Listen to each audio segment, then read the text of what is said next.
2027 का विधानसभा चुनाव काफी दिलचस्प चुनाव माना जा रहा है, क्योंकि बीजेपी के अपने दावे हैं। समाजवादी पार्टी के चीफ अखिलेश यादव अपने पीडीए की धार को मजबूत करने के लिए एकदम अटैकिंग मोड में नजर आते हैं। तो अब सवाल ये है कि क्या होगा हाई प्रोफाइल सीट्स का, जिसमें एक सीट है रामपुर जिले की स्वारटांडा। स्वारटांडा वो सीट है जो आजम खान के बेटे की सीट रही है। 2 बार वहां पर आजम खान के बेटे विधायक चुने गए, लेकिन दोनों बार विधायकी चली गई। स्थितियां बदलती है उपचुनाव में, और तब सवाल उठता है कि अभी जो स्थितियां हैं कि एनडीए का उम्मीदवार यहां पर विधायक है, तो क्या 27 में भी वाकई में समस्याएं समाजवादी पार्टी के सामने, या फिर बीजेपी और उसका सहयोगी दल एनडीए पूरा अगर देखा जाए अपना दल और बीजेपी, तो उसके सामने चैलेंजेस ज्यादा हैं। तो आज हम उसी की बात करेंगे, स्वारटांडा सीट की। स्वारटांडा सीट की जब हम बात करते हैं तो एक नवाब परिवार बहुत ज़्यादा जहन में आता है। नवाब परिवार की एक तरीके से बहुत बड़ी तूती यहाँ पर बजती थी, एक सियासी विरासत ये सीट मानी जाती थी। नाविद मियाँ यहाँ से 4 दफ़ा विधायक बने हैं। तो चलिए आपको इस सीट के बारे में बताएंगे कि 27 में क्या होने वाला है, ना केवल समीकरणों के जरिए जो इस सीट का इतिहास रहा है सियासी उसके जरिए, बल्कि स्थानीय पत्रकारों के जरिए भी कि वो मौके पर क्या देख रहे हैं। और दावे भी सुनवाएंगे बीजेपी किस तरह से यहाँ पर अपनी जीत के दावे करती है, और समाजवादी पार्टी का इस सीट पर जीत को लेकर क्या कुछ कहना है, उनका अपना आकलन क्या कहता है। तो शुरुआत हम यहाँ पर करेंगे पहले इस इतिहास को देखने के साथ। इतिहास जब आप देखेंगे पिछले कुछ चुनाव का, तो यहाँ पर आप देखेंगे कि 2002 में नवाब काजिम अली खान चुने गए थे कांग्रेस से, फिर 2007 में भी वही चुने जाते हैं। पार्टी बदलते हैं, समाजवादी पार्टी में होते हैं, बाद में फिर से वो पार्टी बदल लेते हैं, बसपा में आ जाते हैं। 2012 में वो फिर से चुनाव जीतते हैं और कांग्रेस से जीतते हैं। 2017 में यहाँ पर स्थितियाँ बदलती हैं, नाविद मियाँ को अब्दुल्ला आजम हराते हैं, लेकिन यहाँ पर बड़ा खेल देखने को मिलता है। 2 बर्थ सर्टिफिकेट को लेकर के, उनकी आयु को लेकर, उनकी एज को लेकर के यहाँ पर उनकी विधायकी चली जाती है। 22 का चुनाव आता है, फिर से यहाँ पर अब्दुल्ला आजम जीतते हैं और फिर से उनके साथ खेल होता है। छजरेट का जो मामला था उसमें जब उनको सजा सुनाई जाती है तो उनकी विधायकी चली जाती है और उपचुनाव होता है। उपचुनाव में यहाँ पर बीजेपी बड़ा खेल करती है, अपने सहयोगी अपना दल से, उसके सिंबल से वो उतारती है एक मुस्लिम कैंडिडेट, और फिर वहां पर आजम खान और सपा की जीत नहीं हो पाती है, एनडीए की जीत वहां होती है। शफीक अहमद अंसारी यहां से जीत जाते हैं अपना दल के सिंबल पर। अच्छा, अब इस सीट को लेकर के सभी पार्टियों के अपने अपने दावे हैं। सपा अपने दावे कर रही है, बीजेपी अपने दावे कर रही है। किसके दावों में कितनी सच्चाई और कितनी मजबूती, आप इन दावों को सुनकर अंदाजा लगाइए। और सीट पे जब जब भी चुनाव हुए, 2 बार चुनाव हुए, अब्दुल्ला साहब यहाँ से चुनाव जीते और ऐतिहासिक वोटों से उन्होंने जीत हासिल की। अब चूंकि जो वर्तमान सरकार है वो लगातार समाजवादियों के साथ उत्पीड़न करने का काम कर रही है।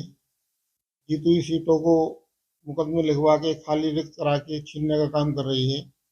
लेकिन मेरा ये दावा है कि जब आम चुनाव होंगे 2027 में, तो ये सीट पहले से भी ज़्यादा बहुमत से समाजवादी पार्टी जीतने का काम करेगी, और माननीय आजम खान के द्वारा जो भी कैंडिडेट यहाँ से घोषित कराए जाएंगे तो उन्हें ये जीत हासिल होगी। देखिए, भारतीय जनता पार्टी हमेशा तैयारी में रहती है, और 5 वर्ष जब से सरकार बनी है 2022 से, तब से लगातार भारतीय जनता पार्टी लोगों के बीच में जाना, चाहे वो स्वच्छता अभियान के नाते जाए, चाहे वो पंडित दीनदयाल उपाध्याय जी के कार्यक्रम के हिसाब से जाए, चाहे अनेकों कार्यक्रम भारतीय जनता पार्टी चलाती रहती है। और भारतीय जनता पार्टी हमेशा चुनावी मूड में रहती है। अगर अभी भी चुनाव हमारे उत्तर प्रदेश में होते तो आने वाले समय में भारतीय जनता पार्टी की ही सरकार बनेगी और बनने जा रही है। अभी स्वार की जो सीट है वो हमारे पास है, और चाहे हम बिलासपुर की बात करें, चाहे मिलक की बात करें, वहाँ पर भी हमारा विधायक है और रामपुर में भी हमारा विधायक, और आने वाले समय में हमारे यहाँ 5 सीटें हैं। तो हम पूरी तैयारी लगे हुए हैं। हमारी जो बूथ कमेटियां हैं उनको भी दुरुस्त करने का काम कर रहे हैं। बूथ अध्यक्ष हमारे हैं, उनसे भी हम सीधे सीधे संपर्क कर रहे हैं, और हमारे शक्ति केंद्र संयोजक है और मंडल की पूरी जो टीम है उनको पूर्ण तरीके से सक्रिय कर रहे हैं और सक्रिय हैं। और आने वाले समय में हमारा जो बूथ का कार्यकर्ता है उन्हीं के बलबूते और हम 5 सीटें यहाँ से अब की बार जीतने जा रहे हैं। रही स्वार विधानसभा की बात, वहाँ पर हमारे प्रत्याशी हैं अपना दल से प्रत्याशी थे, अब वो विधायक हैं वहाँ से, और आने वाले समय में वहाँ पर भी काफ़ी विकास हो रहा है। आने वाले समय में वहाँ पर भी हम सब लोग अच्छी मात्रा से अपना विधायक बनाने जा रहे हैं।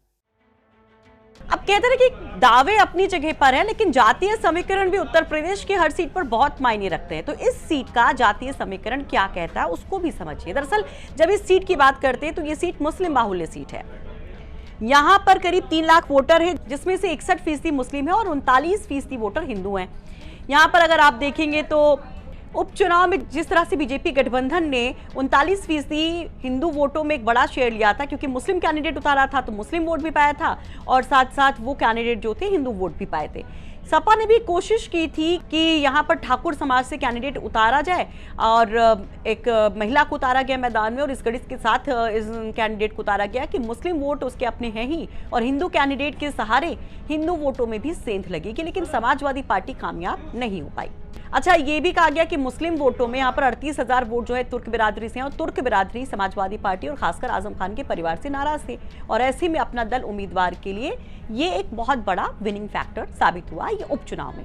लेकिन जब ओवरऑल पिक्चर हम देखते हैं जातीय समीकरण की, तो वो क्या कहती है उस पर नजर डालते हैं। यहाँ पर ठाकुर अगर वोटर्स की बात की जाए तो 12,725 के करीब बताए जाते हैं, सैनी वोटर्स करीब 19,000 बताए जाते हैं, मौर्य वोटर्स करीब 16,805 बताए जाते हैं, जाट वोटर्स 2,685 बताए जाते हैं, कश्यप 5,568 बताए जाते हैं, जाटव वोटर 26,521 बताए जाते हैं, वाल्मीकि वोटर 5,924 बताए जाते हैं। मुस्लिम अगर समुदाय के हम जातियों को देखें तो तुर्क वोटर यहाँ पर करीब 38,126 बताए जाते हैं, अंसारी 22,881 बताए जाते हैं, पठान 11,288 बताए जाते हैं, शेख 28,883 बताए जाते हैं, बंजारा 19,220 बताए जाते हैं, सैफी जहाँ मुसलमान यहाँ पर 13,424 है और कुरैशी जो है 8,542 है। सिख वोटर भी महती भूमिका में 7,654 के करीब इनकी संख्या बताई जाती है। ये जातीय समीकरण थे, लेकिन स्थानीय पत्रकार इस बार के चुनाव को क्यों अलग मानते हैं?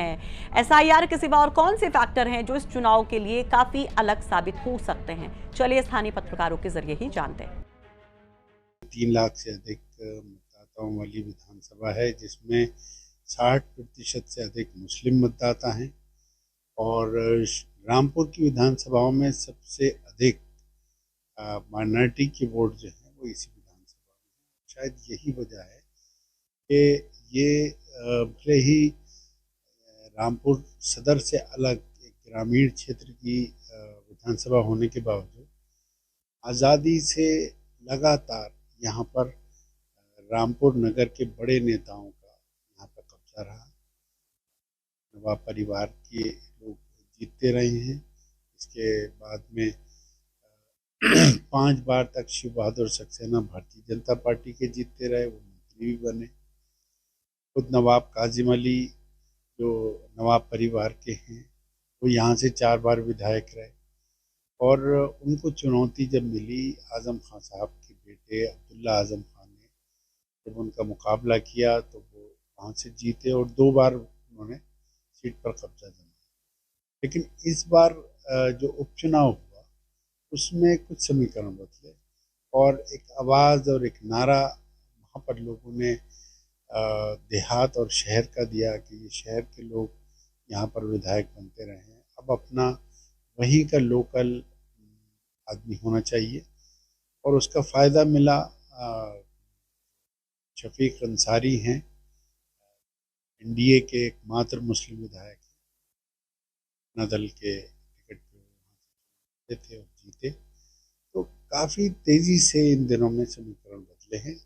आने वाले टाइम में अब्दुल्ला आज़म खान साहब जेल में हैं, कई मामलों में उनको सज़ा पड़ चुकी है, तो क्या वो 2027 तक चुनाव लड़ने के लिए एलिजिबल हो पाएंगे, क्या वो उनको टिकट मतलब वो चुनाव लड़ पाएंगे, ये एक बड़ा सवाल है। और अगर वो नहीं लड़ेंगे तो फिर सपा का कौन है, ये बहुत बड़ा फैक्टर है। इसके अलावा भारतीय जनता पार्टी काफ़ी मजबूत है वहाँ पे, लेकिन ये एकमात्र सीट है जो बीजेपी के कहना चाहिए सहयोगी दल के कोटे में है। तो क्या अपना दल अपनी इस सीट को या इस टिकट को दोबारा बीजेपी के समझौते के तहत बरकरार रख पाएगा, ये देखने वाली। रामपुर के अंदर शहर विधानसभा में 2022 में आजम खान और नवाब खानदान के नावेद मियाँ आमने सामने थे, उसी तरीके से स्वार टांडा विधानसभा सीट पर आजम खान के बेटे अब्दुल्ला आजम और नवाब काजिम अली खान के बेटे जो पूर्व मंत्री हैं उनके बेटे नवाब ज़ादा हैदर अली खान उर्फ हमजा मियाँ आमने सामने होते, जिसमें जीत अब्दुल्ला आजम की हुई। तो इस बात से अंदाज़ा लगाया जा सकता है कि कितना बड़ा ये चुनाव था और उसके बाद इस चुनाव में जीत इनकी हुई, अब्दुल्ला आजम की हुई। तो कहीं ना कहीं जो आजम खान का जादू है वो इस सीट पे भी चलता दिखाई दिया।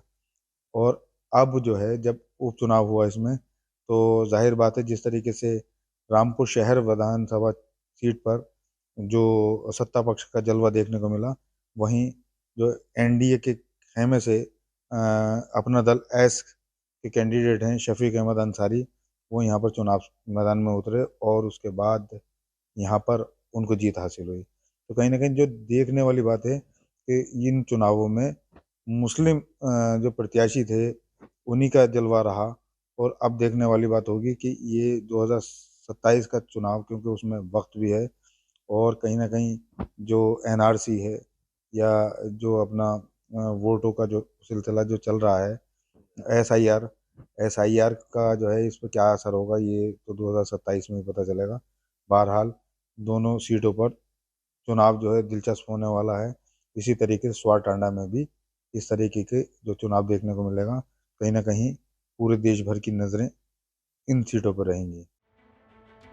तो देखिए यहाँ पर कैंडिडेट को लेकर ही सवाल है, क्योंकि अब जिस तरह की स्थितियां आजम परिवार के साथ हैं, उनके परिवार से कोई उतर नहीं पाएगा, लेकिन क्या उनके पसंद का उम्मीदवार यहाँ उतारा जाएगा? सेम उसी तरह से जैसा कि रामपुर नगर को लेकर चर्चाएं, वैसे इस सीट को लेकर भी चर्चाएं हैं। दूसरा, नवाब परिवार किस रोल में होगा, कहाँ होगा? और तीसरी सबसे महत्वपूर्ण बात कि क्या बीजेपी इस बार भी इस सीट को अपने सहयोगी को ही देगी, अपना दल से ही कोई कैंडिडेट क्या होगा, या फिर बीजेपी खुद का कैंडिडेट उतारेगी?